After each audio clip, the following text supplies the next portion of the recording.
Welcome back, everybody. Part cuatro, or 4 for us all that don't speak Spanish.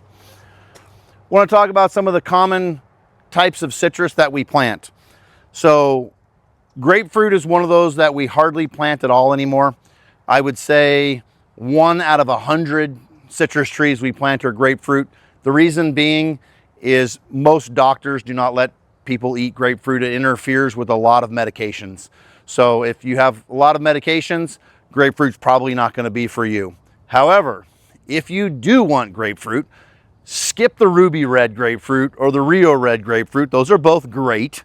Or just the normal grapefruits. Those are all fine. If we can find it, it's not always possible, but if we can find it, the best grapefruit is going to be an Oro Blanco or a white gold. It is a massive grapefruit and it has an extremely thick, almost 3/4 of an inch thick pith all the way around it.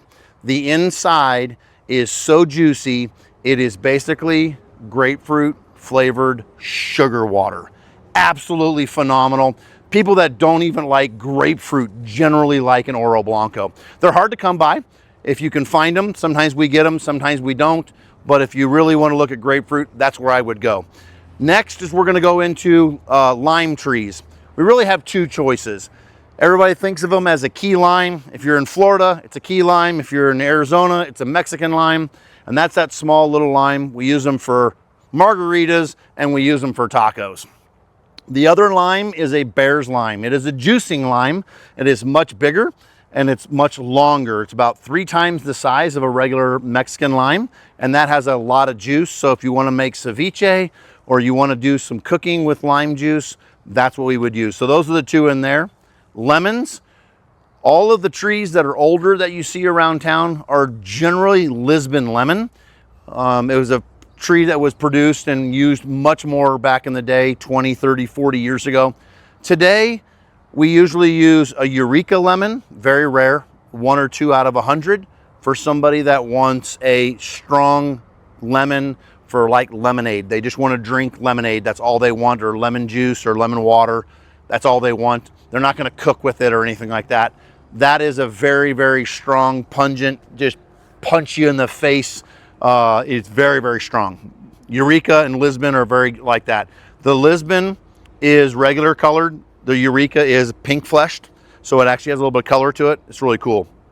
98 out of 100 lemons are going to be one type, and that is a Meyer lemon. It is a gourmet lemon. It's also the first ever bearing dwarf citrus. So this is a dwarf tree. Doesn't typically get above 6 to 8 feet, 6 to 8 feet wide. It produces lemons 2, sometimes 3 crops a year, all through the year. And the lemon, the peel is incredible. It is soft. It has almost no pith underneath it, so it is no bitterness to it. When you slice into it, you can actually cook the rind. You can eat the rind with the flesh.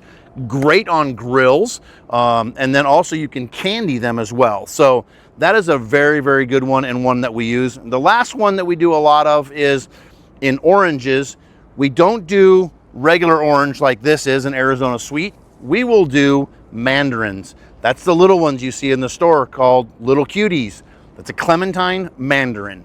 We like them because they're self-releasing, rind, easy to peel, and also most people don't eat a whole orange at one time. So they cut it and save the other half.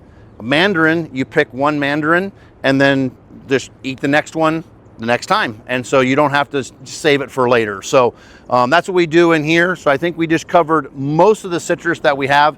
There are some exotics, and we'll talk about those at another time. So follow us on Facebook and Instagram, or subscribe to our YouTube channel and learn more about plants and citrus in your yard.